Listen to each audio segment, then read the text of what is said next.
they are not really made big difference. But my own personal observation about this is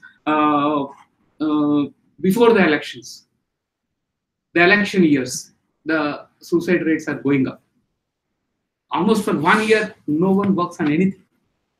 Nothing. Every department is just starts their work, and they start functioning only after almost November, December of that year. So around September, October, November, if you take these 3 months, every election year the suicides are very, very high.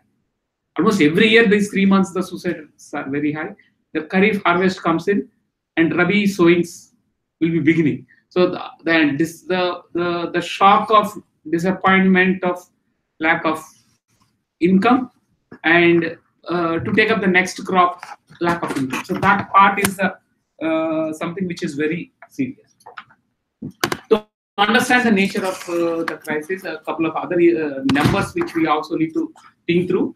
It's about 55% of the population which depends on agriculture, and in that 60% of the land is rainfed, and in this 55% of the population, 81.83% own less than 1 hectare of land. So all technologies which are developed, or all support services which are developed, probably should focus on them, but that's not the case. That's not the case.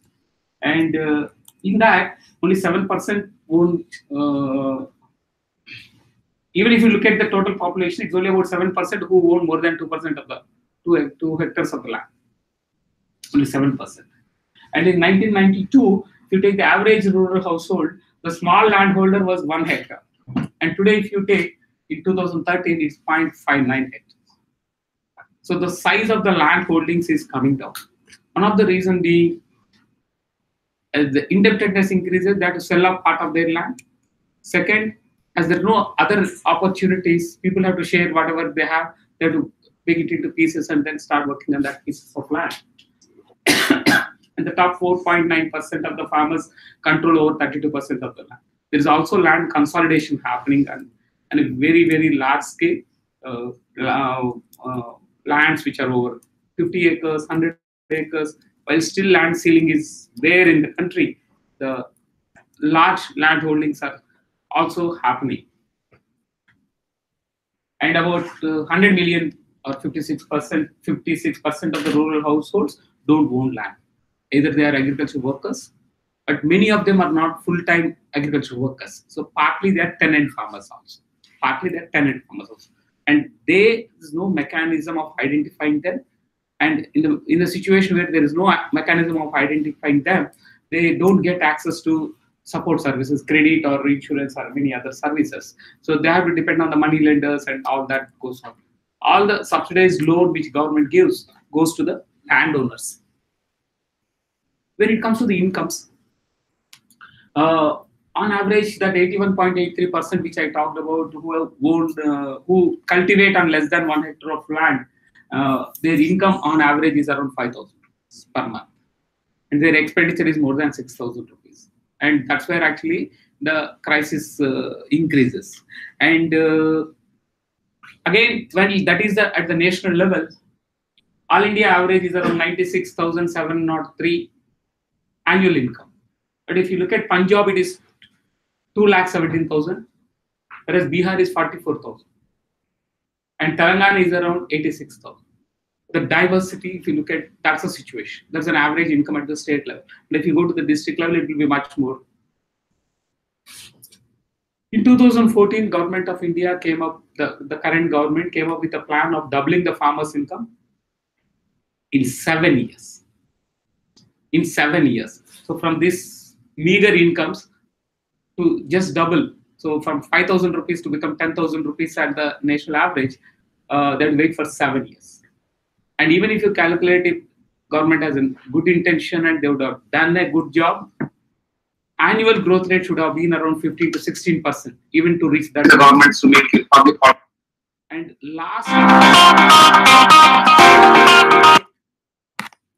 last 4 years, if you take, the growth rate was only about 4%. 4 years average growth is only 4%. So almost 1% growth on average per year. And in that situation, the next 3 years probably it has to grow around 90%, which is not going to happen.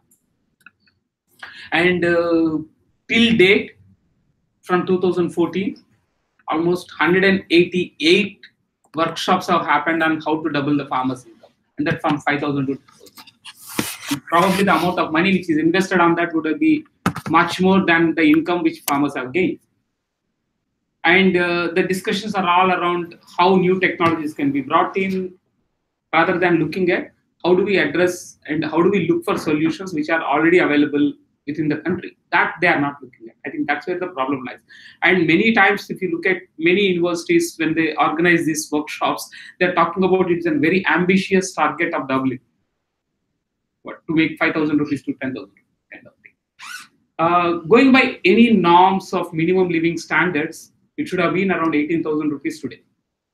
An average household, if they should have a decent income, decent living, it should be around 18,000 rupees. That's the minimum wage. If you calculate the minimum wage, or if you calculate the ILO standards, or if you calculate the lowest rung of the government employee's salary, which pay commission has calculated, all this shows that a family of 3 in urban areas or a family of 5 in rural areas, to have a decent life, to meet their food, shelter, clothes, education, and health needs, they need about 18,000 rupees. So you can imagine the gap which the farmers are facing.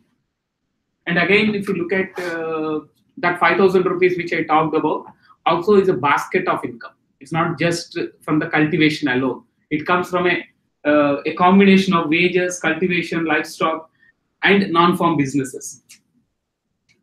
And several other policy changes are also impacting on this. Big dairies are impacting on the livestock which people has. The ban on beef had an impact on actually selling of cattle. So many of them stopped actually having cattle. Even buying and transporting cattle has been affected. You look at poultry, the big poultries in a competition between each other. They started reducing the prices of the poultry. So like that, if you look at each one of these things have been affected significantly in the last few years. And the non-farm opportunities are also very low, very, very low if you look at, because no efforts have been made to create that opportunities. Even petty shops have gone, even petty businesses have gone, family-based businesses have gone, even the caste-based occupations have gone. So all these have gone to. Question. Yeah. The previous chat that we talked about is the annual income. This is annual income, and not annual income, monthly income. Okay. This is a monthly income. 4,560 is a monthly income. So it's the same from that first slide which I put, but a breakup. So in terms of public support services, how they operate, if you look at, also is very, very poor. The credit, for example, I took credit because there's much talked about various governments talking about loan waivers and all. If you look at actually, Government of India's rules says 18% of the total bank loans have to go to farm sector.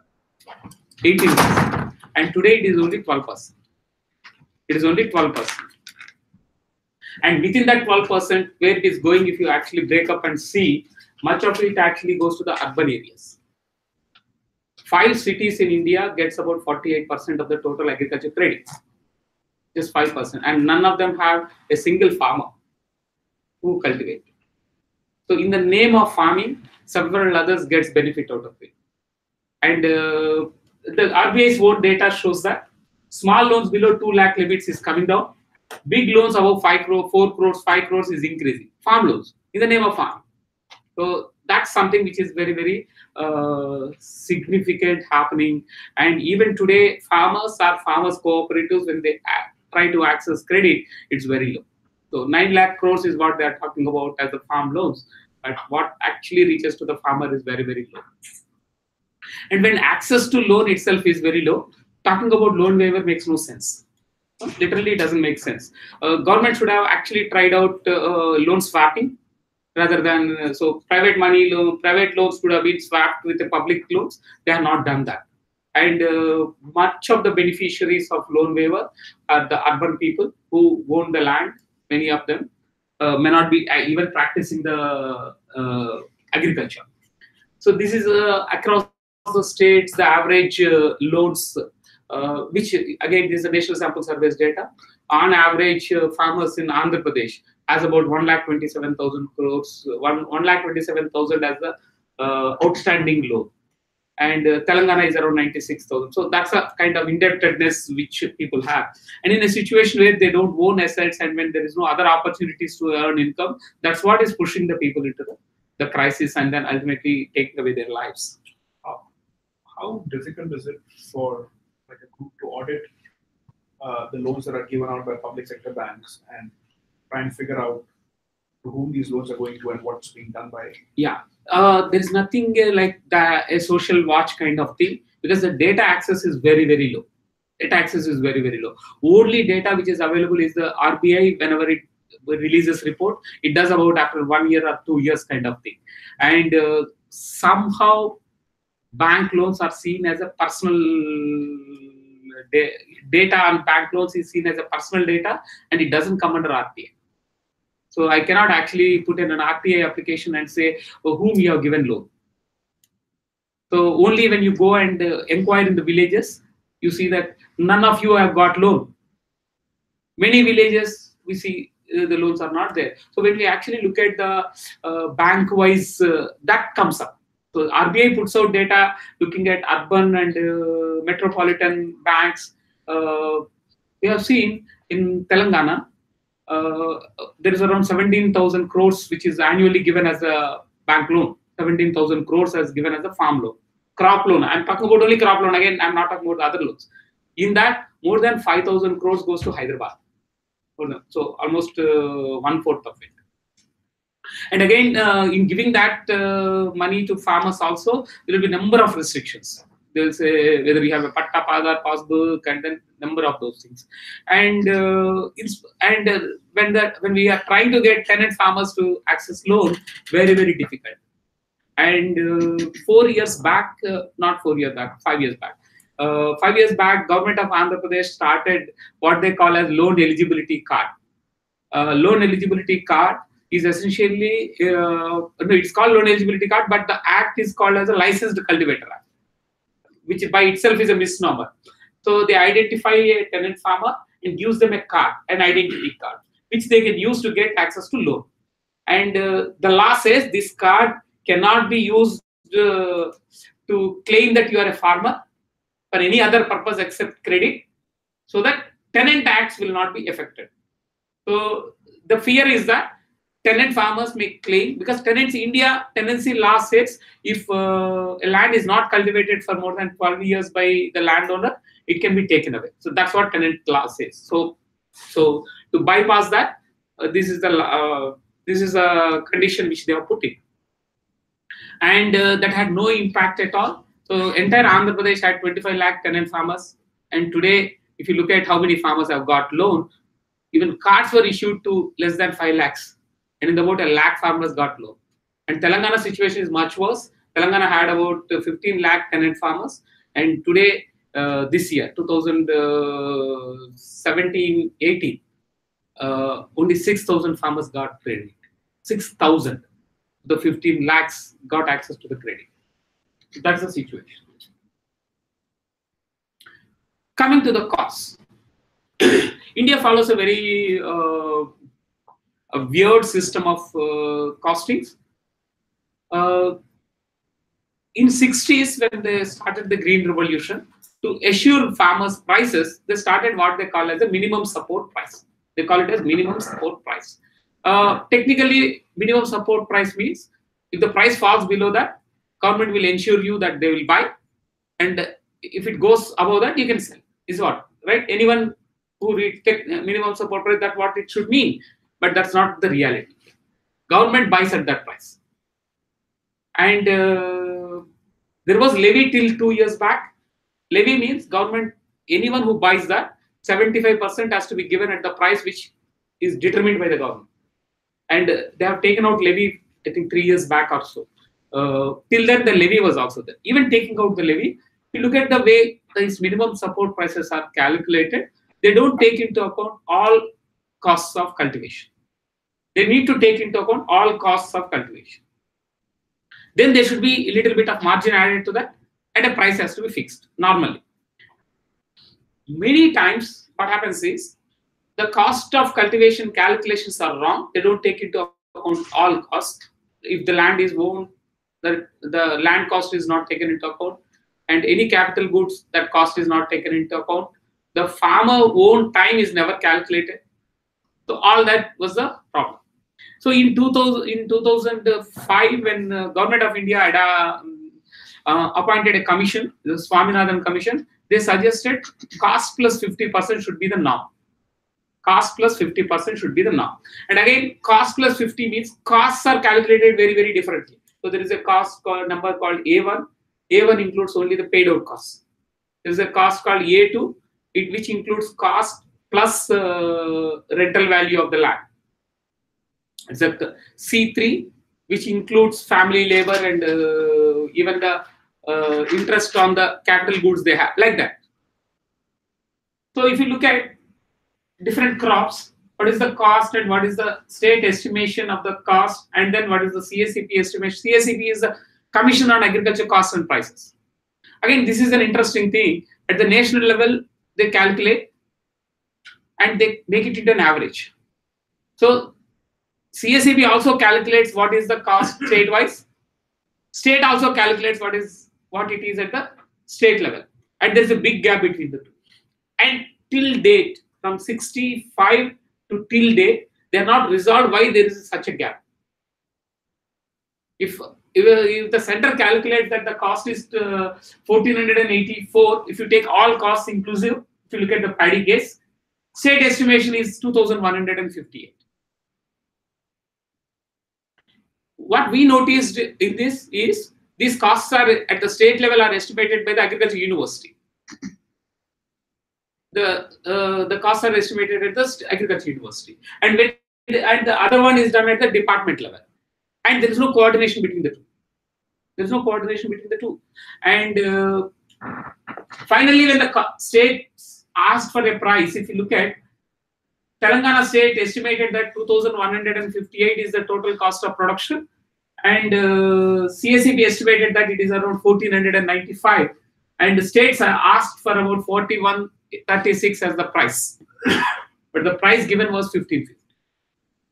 And center's argument is that we take a national average of the cost they take, and when the price is fixed, beyond cost they take several other factors into account, and major is the consumer affordability.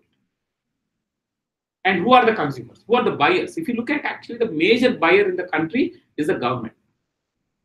And government, to reduce the burden on itself, it reduces the prices significantly.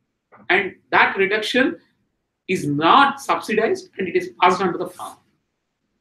And the fight is going on, and nothing happened on that front. Every year we are trying to put out information analyzed and then showing that this is very uneconomical, and governments are not acting on it. And government have come up with, Swaminathan Commission has recommended that there should be a price stabilization fund, and the government invested around 500 crores as the price stabilization fund for farmers, and for consumers the price stabilization fund is 3,500 crores.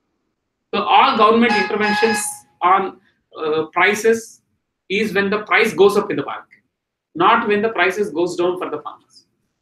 So if the dal prices goes up, arhar dal prices goes up, then the government intervenes, subsidizes the consumers. But when the price goes down, they don't actually act on that. If you actually look at over years what is happening, between 2011 and 14, on the cost when it is about 11%, in 2014-18 it is only 6%. So over years, it is actually coming down. The margins are coming down. Whereas your cost of living is going up, cost of inputs is going up. Just to tell you, taxation. It was 5% before GST. It became 12% on fertilizer. Just on fertilizers, it was 11%. 5%, it became 12%. And on every ingredient, it was like that. Just taxes also has increased, apart from the input prices. But that was never taken into account when the final prices are calculated. So what is the way forward? So the way forward seems to be looking at how do we reduce the costs of production, and how do we reduce the risk and uncertainty in agriculture, and reducing farm level wastage. There's a significant amount of wastage happens still at the farm level, and effective management of natural resources, particularly the water, soil, seeds. We need to manage them very well, and increase the price realization of the farmers so that it becomes remunerative. How, say, in the consumer price today, farmers' share is only about 20%. Can we make it 30% or 40%? How do we increase that? Is something which one need to look into. And also, very importantly, we need to also look at alternative sources of income. At least 30 to 40% of farmers' time, even if you take it out, production is not going to get affected. So rather than thinking of removing 30% or 40% of the people from agriculture, we can think of providing effective alternatives of providing income for the 30 to 40% of their time. They can get better incomes, and that can help them to move out of agriculture. If you look at across the world, where people moved out of agriculture, where there is a positive migration, it happens when you have a better education, better access to health, better services. So you get educated, you get better skilled, and then you move into a better opportunity. And when the incomes are lower, you don't get educated, you don't get skilled, so you remain there, and then you continue into the same trap, poverty trap. So best would be to focus on creating the alternative sources of income. So what we do. So briefly, I talk about what we do. Apart from research on standardizing the practices for various growing conditions, like I said initially, we use a farmer field school approach to train farmers. We strongly believe it should be a very systematic approach of building the capacities of the people. So we take about 45 weeks course for farmers, a weekly course for 45 weeks. So in a year, in 2 seasons, they learn about their soils, they learn about the resources they have, and based on that, what crops are suitable and how those can be managed. So that's a whole concept of farmer field schools which we do. And across the country, we have seen that model works well. And in Andhra Pradesh, we work with the women self-help groups movement from 2004 to 2010. Between that period, our focus was on reducing the pesticide use. Andhra Pradesh was third highest pesticide consuming state per hectare pesticide use. And in 5 years period, it could be brought down to more than half. The state level pesticide use could be brought down by over half. And that had a significant impact in terms of reducing the cost of cultivations, reducing the risk of pesticide poisoning in the state. And today, Andhra Pradesh is the 20th in the country in terms of per hectare pesticide use. So that shift was seen because of this kind of organized trainings which were offered to the farmers, and farmers are taken as a resource persons, and then again they do it in other places. So set of practices, I would say it's not just about pest management, water harvesting. If we have 500 millimeters of rainfall, still if you can harvest 40 to 50% of that water, still you can save your crop.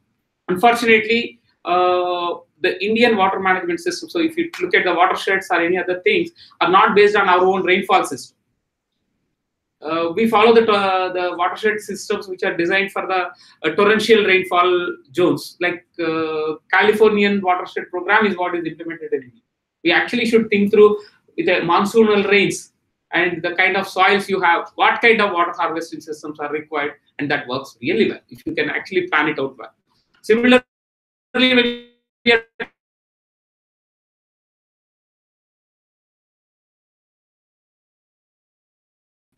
Telangana today has about 45 lakh acres under cotton.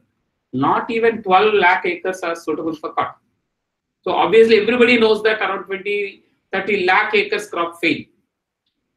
But no plan for that to make a shift from cotton. Similarly, even if cotton, if you have to grow, then you need to have a different practices. You cannot have the same set of practices for a black soil, deep black soils which are healthy. That set of practices cannot be used in a shallow soils, very unfertile soils. So that's not happening. So we need to have that agroecological approach. Similarly about the moisture management, similarly about the seed systems. So we need to have a complete shift overhauling of the current systems. So we try and work on all these issues at the farmer level. We also started working on, when we are started organizing the farmer groups, we also realized that someone who is unable to think through 1 acre economics, and then getting into losses of investing more and then ending up in losses, expecting that they can run a cooperative is also not true. So we also need to build their own skills of understanding the economics, understanding the basic skills of management, and also basic skills of working together, because all these are lost. So we started what we call as the Kisan Business School. This will be about a 6-month course. Again, in the same way, at every fortnight they meet, and then they make a plan. Finally, so from production planning to sales, so they'll run through the whole thing by doing, and at the end of the day, of the end of the season, they register themselves as a cooperative. So that's how we use this Kisan Business School, and now this is also adapted in different states to teach farmers about that. So coming to the Sahaja Aharam, in 2008 we realized that reducing cost of cultivations itself is not sufficient. Unless we increase the price realization, it doesn't work. So the farmer groups, which were part of the farmers field schools, were organized into cooperatives, and several such cooperatives were brought together as a federation, Sahaja Aharam Producer Company.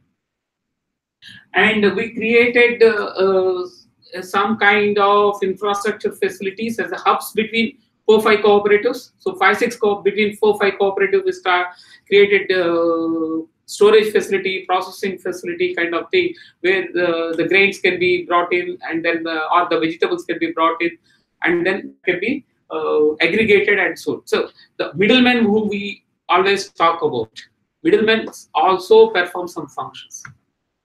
If you look at several levels of middlemen, some are adding only cost but not any value, but some certainly add value and cost. So if you take out them, people who are redundant, if you can take them out, and some functions which are really required, if you can calculate whether I do it or it's better to get it done by others. So that kind of logical planning is something is required at the cooperative level. So if cooperatives can take on more functions, they can also keep more share in the consumer's price. So that's what we are trying to look at. And today we are able to get about 75% goes to the producer company. 25% is what we spent on the retail. The rest goes to the producer company, and all costs inclusive, it will be about 25%, not more than 25%. So farmer gets 50%. Normally they get about 20-25%.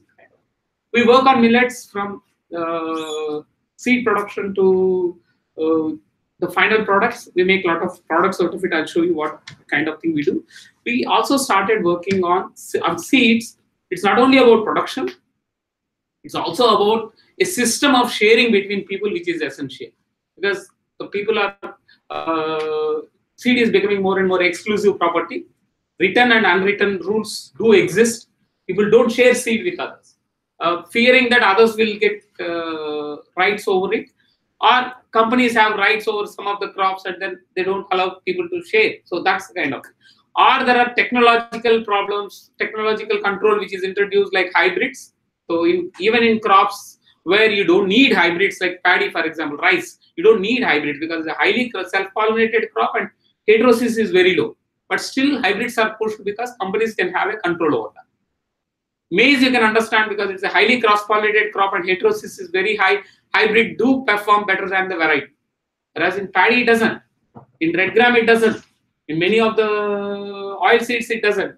But the entire focus of research in India by the public sector is only in crops where there is a hybrids, because there can be a control. And similarly, if you look at all private companies, they are also into only crops which are having hybrids. Rest of the crops is completely negligence of research. So there is no proper data management even to look at what variety suits for what kind of condition. So we run a network which works on this. It looks at conservation seeds. It also looks at revival of some of the traditional varieties which are lost. We also work on breeding new varieties, selections of new varieties, and we generate data of value for cultivation and use. What is good for a particular growing condition. and seeds will be available. The source seed, the basic breeder seed, will be available for any other farmers cooperative. They can take, multiply, and then sell. So that's a, and every farmer who buys it can use it any number of times, and every packet actually carries how they can reuse as well. So if they want to reuse, they can reuse, and if they want to sell, we have some terms and conditions with such people who want to enter into market. So they have to maintain the same name, so they cannot claim any right on that, and they have to pay back about 1% of their total net profits as a contribution for further continuing such work. So that's a model which we work on, the open source seed initiative. These are some of the varieties which we have on vegetables, grains, and all. Number of vegetables which we have. So at 5 places, these farmers cooperatives have the processing facilities also, not only for food, these are for the seed processing, so seed cleaning, packing, and then distribution. So at the farmers level, at the village level, we have seed banks which are non-commercial, but we also have farmers cooperatives which are into commercial operation of seeds also. They produce and sell. They have all licenses, and they compete with the regular market as well. So they follow all the norms which are followed by regular markets, and the prices would be almost 30 to 40% lower than the other seeds available in the market. In terms of quality, they'll be equal. So we have paddy, we have maize, we have cotton, we have several vegetables also. We also work on organic cotton value chain from seed production to cloth production. So entirely we work with various groups on this. We also work on with other groups. There's a partnership with organizations like Malka, one group which is working on that. So entire cotton value chain, the processing also is a serious problem. Today the machines are designed only for long staple cotton. So we try to come up with machines which are suitable for short staple cottons. So it's a partnership which we had with Malka. We also work with small groups like Bihara, Kora. So there are several groups which are trying to work on with the weavers as well. So that's something which we are trying to work on. One significant shift on cotton which we also tried out in rain-fed areas when the soils are poor, rather than going for hybrids, if we can have improved varieties or desi varieties also, if the spacing between the crop can be reduced significantly, the per plant yield may be low, but total yield can go up. So rather than expecting that 50 to 60 balls per plant you may get only about 5 to 6, but still overall you get. So we call it as a high density plantation. And in fact, most of the countries across the world where the cotton is grown, they already moved into high density plantation. In fact, in US they follow the ultra narrow planting. So in fact, the spacing between plant to plant is very, very low. But in India still we follow 3 to 4 feet kind of thing. So several agronomic innovations also we try and make at the field level. Apart from that, like I said, additional livelihoods. So we work on backyard poultry, composting, ajolla, sericulture, goatery, honey production and all. So these farmers cooperative sells through exhibitions. We have an online store. We also have mobile store. These are some of the stores which we run now. Exclusive stores which run only, which sell only Sahaja products. They're completely organic. We also started value addition on a small scale. Now many cooperatives also do that. We make cookies, we make pickles, we make solar dried products. We also make jams. So when the fruits or vegetables are in surplus, we take them, we take the pulp out and then start making value added products, so to speak.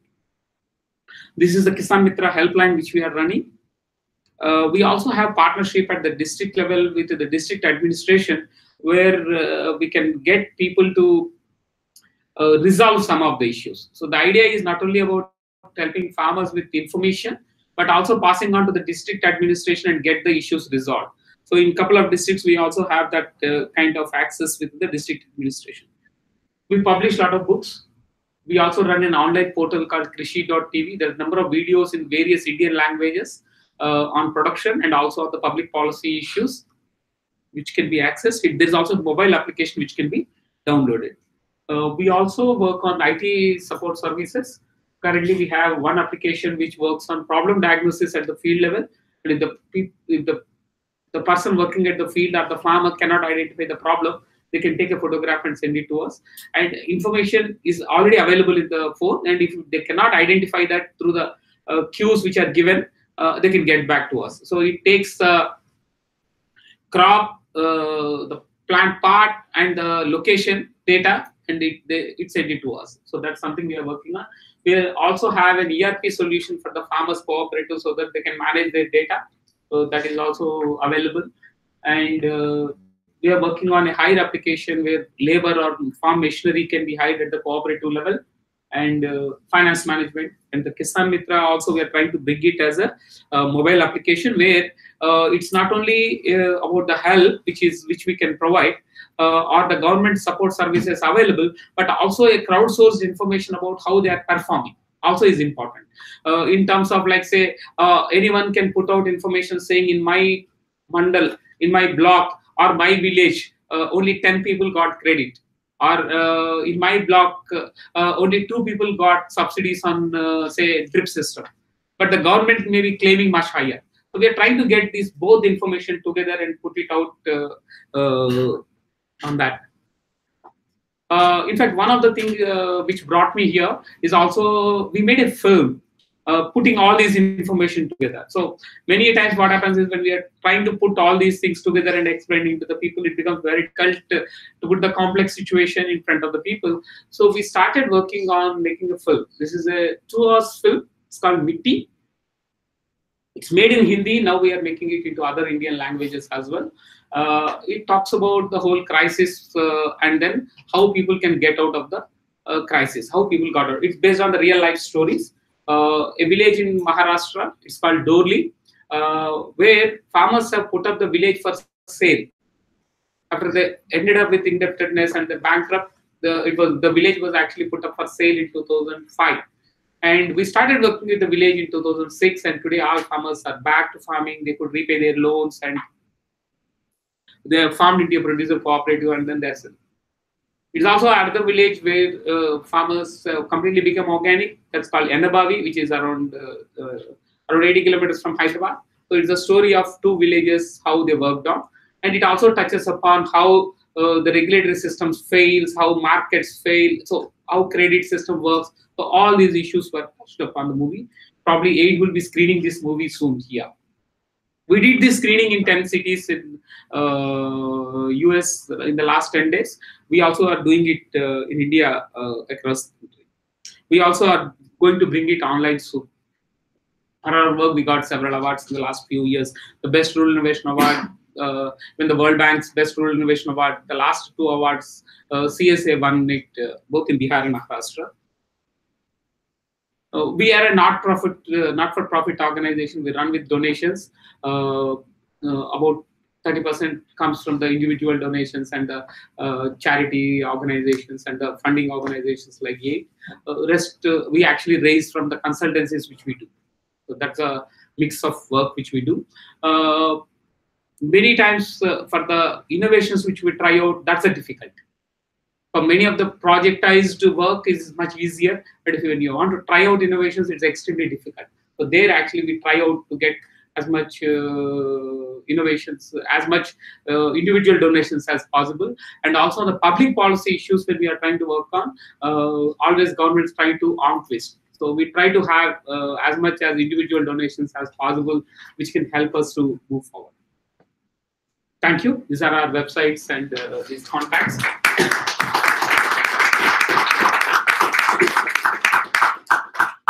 You can have discussion, and towards the end, I would also like to play the trailer of Mitti. Okay, then probably. So we'll probably have about 20 minutes of questions. Yeah. Yeah. Thank you so much for that. It's interesting. Could you talk a bit more about the challenges your organization faces and barriers for scaling up your model? Okay.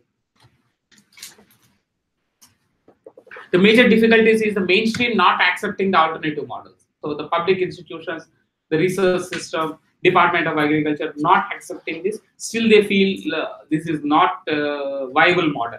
So initially when we had one village which is completely organic and made a presentation to the government, they said it's only one village. But when we went with the data of 35 lakh acres, still they said it is one state. They didn't accept it. So even today, there's a debate and discussion going on. Mainstream agricultural institutions are not ready to understand the issues, and then when the globally all the research institutions are making the shift towards agroecology, these institutions are not taking the shift. That's one. Second, while seemingly public investments on agriculture are going up, today it is only about 2.5%. 2.5%. In 1995, it was around 18%. 18%. You can imagine, 55% of the people depend on agriculture, and your investment made is only about 2.5, and 95% of it is paid only as salaries to the people. You can imagine the crisis. Nothing useful for the people. Also, in terms of access to credit, extremely difficult. Thank you. So extremely difficult to access. And farmers cooperatives, when we are actually seeing that it is a good way of going forward, farmers cooperatives getting access to credit is again very, very difficult. In fact, they were taxed till recently. They were taxed only this budget. They removed after a lot of pressure on the government. 30% income tax do exist on the farmers cooperative. Interest rates are very high for the cooperatives, and also they say non-agricultural assets have to be shown as collateral. So farmers cooperatives who together who own Sahajan Producer Company, all farmers together own about 500 crore worth land, but getting 1 lakh loan is extremely difficult. So these are some of the constraints. Trying to work on that, very difficult.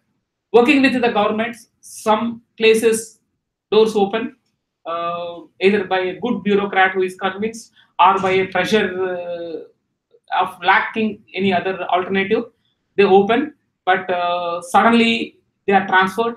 So you're left with nowhere to go. So that's the kind of systems which we face with. And the public policy, again, is a serious problem. Whenever we brought out anything about a public policy, anything against the ruling government, there will be a lot of pressures, a lot of threats actually coming in terms of, not in terms of physical threats kind of thing, but in terms of saying your projects will be withdrawn, your license would be cancelled, your FCRA, so all that kind of thing. So these are some of the challenges. So since we were talking about the government, what was their plan? Like when they wanted to double the incomes over 7 years, what was their approach to doubling that income? Like, No idea. Okay, so this is basically No idea. So even after 188 meetings, last week, 19th and 20th, government of, you can actually go through the minutes which are available online. 19th, 20th, they had a meeting after this, all 188 consultations. If you read that, you'll see there is no idea, even today. Okay. In spite of seeing all that. Yeah, I was just curious because a lot of the government plans are usually, oh, we'll do something, but nobody has an idea of what. And in fact, whatever solution they talked about is doing more of the same. See, it actually shows that doing more of the same is not a solution. So something significantly should happen. So from 5,000 to 10,000, it should happen today. Then only it will be viable for farmers. But how do you do that without impacting on others? So probably they should invest on, may not be on prices, but they should actually, if the prices cannot be increased beyond the limit because it has an impact on others, they should have actually invested on cutting down their living costs. They would have cut down on their cost of productions, promote models which are cutting down on cost, and also subsidize them. Today, that's not the case. So even today, fertilizer subsidy is about 1,20,000 crores, 1,20,000 crores, and it only goes for the chemical for agriculture. And if somebody chooses to become organic, it is their burden. They have to put in their investment. So that's the issue. So, so the second part of my question was, with the government, isn't food security one of their concerns? Like when you're looking at a central government level or a state government level, if they're thinking about food security and it feels like, a new model of agriculture would make them uncertain about what the outcomes would be. So is there any way in which you address the question of food security and more long term? Yeah. So in fact, as a nation, India is worried about the national food security. Yeah. Not at the household food security at all. Otherwise, if you look at actually the total production today to 40 million tons, each household in India can have 3 times a meal for next 3 years. So annual production is sufficient to have food for the next 3 years. but still 50% of the people are hungry. So it's more to do with the access to food. And where are these poor? Again, if you look at this 50% of the people who are malnutrition and doesn't have access to food, where are they? They're all depending on agriculture. It's not only India. Globally, if you take 50% of the poor are actually farmers. So why? That's mainly because you're not creating enough opportunities for them to earn better, and it's a vicious cycle. So food security is not looked into at the household level. Second, food security is largely seen as availability of paddy and wheat, and they don't look into actually the malnutrition which it is causing it, and the impact on the environment which it is having. That's never looked into. Yeah. So.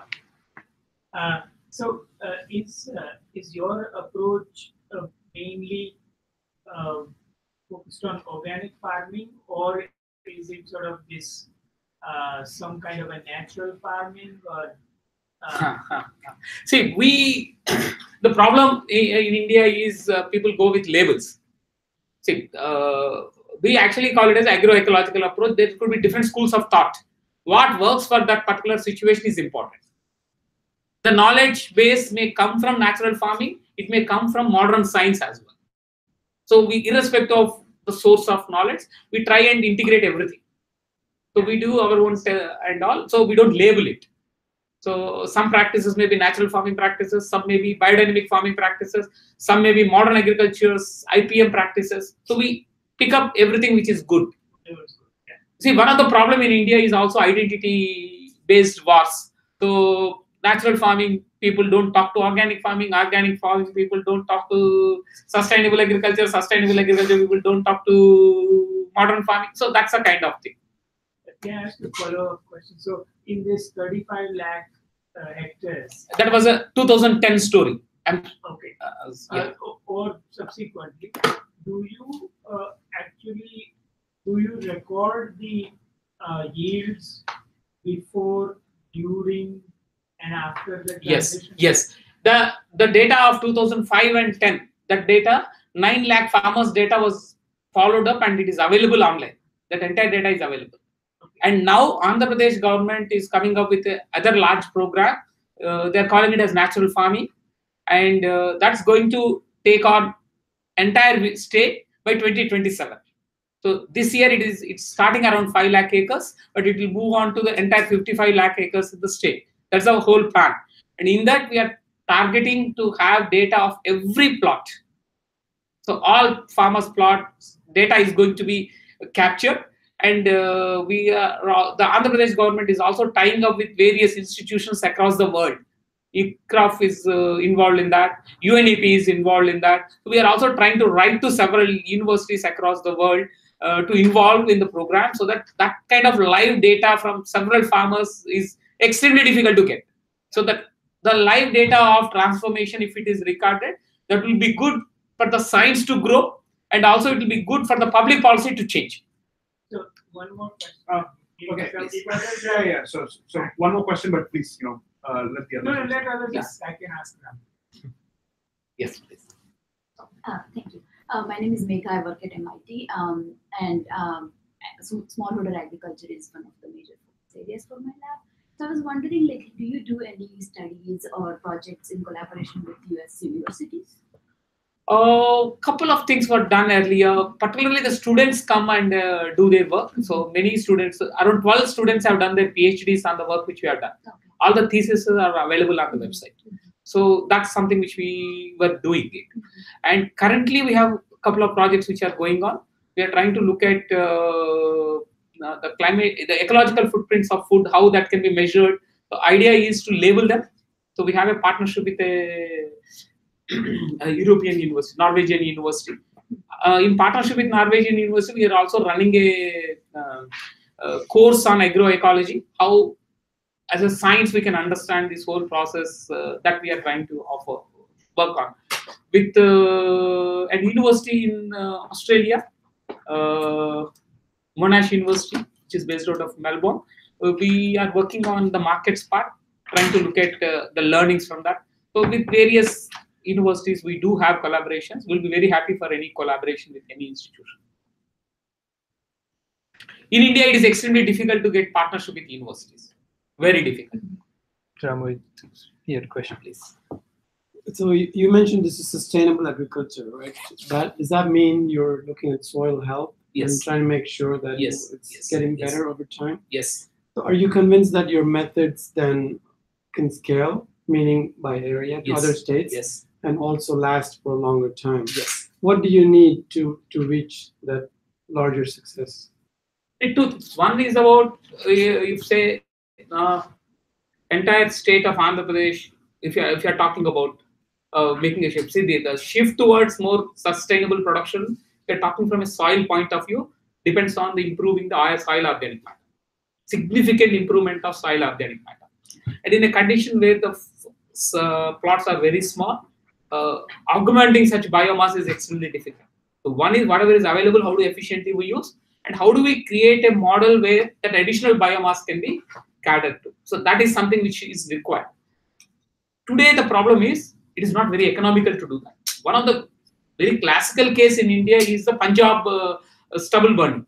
That's mainly because if that straw can be taken out, we were actually calculating just the nutrients in the stubbles which are burnt. That comes to about 183 crores. We actually calculate the total amount of stubbles which are burnt in Punjab and Haryana. And if you actually calculate the NPK in that, and then the amount of, if you want to buy it in the market, it comes to 183 crores. Government is not supporting that. And from 2002 onwards, we were actually bringing it up with the governments of both Punjab and Delhi. Never at the center, no one cared about it. And last 2 years, when the problem has reached an epic proportion, when you can't even do anything about it, now governments will start talking about it. But that can only change if some kind of investments can happen at the field level. So a lot of investment should go into building soil fertility. And government should think of it as a natural, it's a national property. Soil should be seen as a national asset. And building that should be the responsibility of the government. Other practices can be taken up by the individual farmers, but building soil fertility should be the responsibility of the government, because that's a long term. Even if you take the US, for example, in 1930s, after the Dust Bowl, the entire soil and water management system in the country operated in terms of preventing the erosion. Complete effort has been put in both at the, it's not only at the farmers level, even in the cities they have brought in regulations. Why can't we do it in India? And when there is a serious drought in California, the amount of regulatory systems which worked, why we are unable to do it in India? So I think public role is very important. Public sector role is very important. Governments are actually shying away. They're not actually making investments in the right direction, is what I feel. That investments will help. Little bit of investments which we are getting is on the extension services. So basically, that's what is showing results. But that cannot sustain in long run if proper investments are made by the government and markets get strengthened in terms of giving better prices. So incomes also should increase, right? How much cost of production I can reduce? Hardly 15%. And how much price I can get better? Even if it is organic, I can get only 10% or 15% in the market. How much I can get?